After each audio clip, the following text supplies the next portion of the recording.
लेकिन ये चैलेंज पे आते हैं, चुनौतियों पे आते हैं। आप एक नया तरीके का डंबल बना रहे हैं, बाजार में सस्ता चीनी माल आ रहा है, ठीक। खैर आपका डंबल महेंद्र सिंह धोनी इस्तेमाल करते हैं, आपने उनके जिम को सप्लाई किया है, लेकिन बहुत कम लोग धोनी की तरह हैं, ठीक। अधिकांश लोग चलताऊ है। तो आपकी ग्रोथ कैसे हो रही है और क्या क्या चैलेंज आ रहे हैं आपको? चैलेंजेस समझाइए हमें। अभी ग्रोथ की पहले हम बात करें तो पहला 1 साल तो मुझे लोगों को वो कन्विंस करने में ही गया कि ये है क्या और ये क्यों बना रहे हैं, चिड़िया का नाम। हाँ, ये क्यों, क्या ज़रूरत क्या है इसकी। तो मुझे जब उनको समझाते मतलब शुरुआत मेरी काफ़ी इसमें रही कि 1 पेयर 2 पेयर ऐसे जनरली लोग घर में यूज़ करने के लिए लेते, वो भी काफ़ी दोस्त वगैरह लोगों ने लिए। पहला छोटा ऑर्डर मुझे मिला जिम का, वो मुंबई के एक पार्टी ने दिया, काफ़ी समथिंग लाइक 500 kg का डंबल का ऑर्डर था। तो पूरे साल में मैंने कुछ 600-700 kg डंबल्स बेचे थे, मतलब 500 kg एक बंदे ने लिए थे और 200 kg में मेरे बहुत सारे कस्टमर हो गए। कुछ ने 10 kg लिए, किसने 20 kg लिया, ऐसे 500 kg वाले जिम होंगे। हाँ, एक ही जिम वाले ने लिया जिसको वो समझ में आ गया कि वो क्या है। और बाद में एक उड़ीसा में एक बंदे ने मुझे dumbbell, plates, fix weight barbell, ये सारे के मुझे तकरीबन 3 टन तक का ऑर्डर दिया, सिंगल ऑर्डर। और ये जिम है? जिम क्या नाम है इस जिम इनका? का? जिम का नाम था फिटनेस मंत्रा, भुवनेश्वर में। और ऑर्डर देने वाले कौन थे? ऑर्डर देने वाले थे विक्रम साहू। अच्छा, विक्रम साहू। हाँ, उड़िया है और अभी मेरे काफ़ी अच्छे मित्र बने हैं।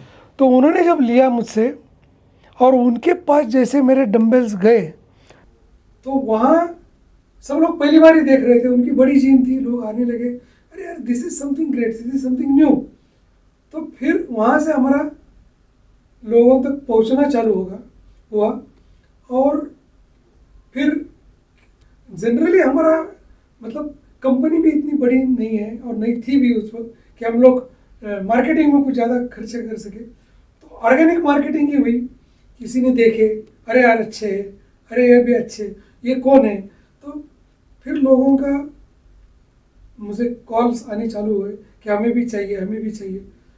तो फिर 1 से 2, 2 से 4 ऐसे बढ़ते आज जैसे मैंने आपको बताया कि 21 स्टेट में मेरा प्रोडक्ट जा रहा है। आपका प्रोडक्ट तो जर्मनी पहुंच गया। आपने स्वेन को भी दिए थे, हाँ। जो मेरा मित्र है, आपने मुझे दिए हैं। तो वॉशिंगटन डीसी में मैं ले गया, 10 किलो ही ले गया। लेकिन आपका प्रोडक्ट पहुंचा उधर, जर्मनी और अमेरिका तो पहुंच चुका है। अमेरिका में मैं गया हूँ, अभी जर्मनी में नहीं गया, मगर मेरा प्रोडक्ट पहुंच गया है। और ऐसे स्वेन अब पुणे से लौट के चले गए हैं जर्मनी में। हाँ, तो डबल लेके ही गए। हाँ, और मुझे मतलब ऐसे ये जर्मनी तो मतलब आउट ऑफ इंडिया की बात है, इंडिया में भी बहुत सारी ऐसी जगह है जहाँ मैं अभी तक गया नहीं हूँ मगर मेरे प्रोडक्ट गए हैं। जैसे कि बात अभी एक मज़े की बात है, गंगटोक हिंदुस्तान का आखिरी गाँव, वहाँ हमारे बारबेल है, ओलंपिक बारबेल, वहाँ मेरी गई है। तो वहाँ से एक बंदे ने मुझे फ़ोन किया था कि सर आपकी बारबेल हमारे पास है, तो गंगटोक। तो फिर मैंने गंगटोक कहाँ है वो मैंने मैप पर ढूंढा। गैंगटॉक में अगर आप को जाना है अवश्य जाइए, बड़ी सुंदर जगह है। और वहाँ मेरा एक मित्र है, वो IPS अफसर है, 1996 बैच का, विचल। वो सुपर फिट आदमी है। अच्छा। बल्कि वो SPG में था, स्पेशल प्रोटेक्शन ग्रुप में। और स्मॉल आर्म्स के बारे में वो जितना जानता है इस देश में कोई और नहीं जानता है। बड़ा सुलझा हुआ आदमी है, साधु आदमी है। अच्छा। मतलब बलिष्ठ साधु।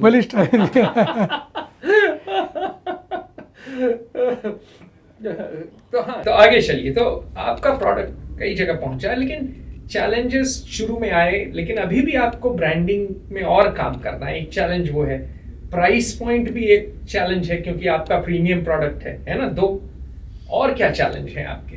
क्या वर्किंग कैपिटल है? क्या क्या चैलेंजेस? अभी यहाँ तक जो मतलब फिटनेस इंडस्ट्री एज सच हम लोग सिर्फ बोलते हैं कि फिटनेस इंडस्ट्री, बट ये जैसे अर्लियर फिल्म इंडस्ट्री हुआ करती थी, कोई इंडस्ट्री नहीं थी वो, वैसे अभी फिटनेस इंडस्ट्री है एक्चुअली। आप अगर देखें तो fitness is a basic necessity अब हर ह्यूमन बीइंग की। अरे व्यायाम करेंगे तो तो बीमार कम पड़ेंगे, हाँ, सीधी सीधी सी बात है। ये कोई रॉकेट साइंस तो है नहीं। है नहीं है, मगर दुर्भाग्यवश होता यह है कि आज भी जिम में जाना लोगों को, मतलब अगर आप पर्टिकुलरली अगर हम पूना की बात करें तो पूना में आपको number of street food vendors या जितने मिलेंगे उसी प्रोपोर्शनेट में मेडिकल शॉप्स मिलेंगे। आई एम नॉट कोरिलेट नहीं कर रहा हूँ मैं उसे, पर एक सिंपल सी बात बोल रहा हूँ। और उसकी तुलना में जिम्स नहीं मिलेंगी। और तो मार्केट साइज ही इतना बड़ा नहीं है, आप ये कह रहे हैं। एक्चुअली मार्केट साइज की बात करें तो अभी इसके लिए मार्केट के लिए जरूरी क्या है? लोग है, तो लोग तो हमारे पास बहुत है, मगर जिम जाकर मार्केट साइज बहुत बड़ा नहीं है फिटनेस इंडस्ट्री का, क्योंकि लोग स्ट्रीट फूड ज्यादा खा रहे हैं और जिम कम जा रहे हैं। नहीं, स्ट्रीट फूड को मैं वो नहीं बोलना चाहता, मगर लोगों को जो मतलब फिटनेस की जो सोच है ना कि नहीं, आज भी लोग कुछ फंडामेंटल जो है ना वो क्लियर नहीं है आज। तो उससे नहीं, मैं आपको क्या फर्क पड़ा? मैं आपको एक सिंपल बात बोलता हूँ। आज भी लोगों को यह लगता है कि अगर आप किसी को पूछो किसी को कि आप एक्सरसाइज क्या करते हो, एक्सरसाइज के लिए क्या करते हो, तो 10 में से 7 लोग आपको ये आंसर करें हम लोग घूमने जाते हैं। एक्चुअली चलना इज ए एक्टिविटी, वो एक्सरसाइज नहीं है। Weight lifting is exercise, weight lifting बहुत जरूरी है आपकी मसल मास के लिए, खासकर महिलाओं के लिए। सभी महिला हो के लिए, लेकिन महिलाओं के लिए तो खासकर क्योंकि उनकी बोन डेंसिटी कम रहती है टाइम के साथ, तो इसलिए वेट्स करना तो उनके लिए अति आवश्यक है जब उनकी उम्र होती है। हाँ, और ये लोग मतलब वैसे कहे तो इंडिया का मार्केट फिटनेस इंडस्ट्री के लिए बहुत बड़ा होना है, जरूरी है और है, और इतना गवर्नमेंट की तरफ से ना किसी मीडिया की तरफ से भी उसको कोई प्रमोशन नहीं मिलता। मान लो अभी रास्ते पर हर रोज हजारों आदमी मरते हैं, उसकी कोई ज़्यादा न्यूज़ नहीं होगी। जिम में कोई गलत किसी कारणवश एक बंदा भी अगर किसी गड़बड़ हो जाती है, उसकी मौत हो जाती है, तो सारे न्यूज़ चैनल उसको न्यूज़ बना देंगे, जिम में आदमी मर गए, जिम में। मतलब पहले लोग जाने से रहे और ऐसी न्यूज़ आप और उसको ये करोगे तो मतलब निगेटिविटी ज़्यादा फैलती है उससे।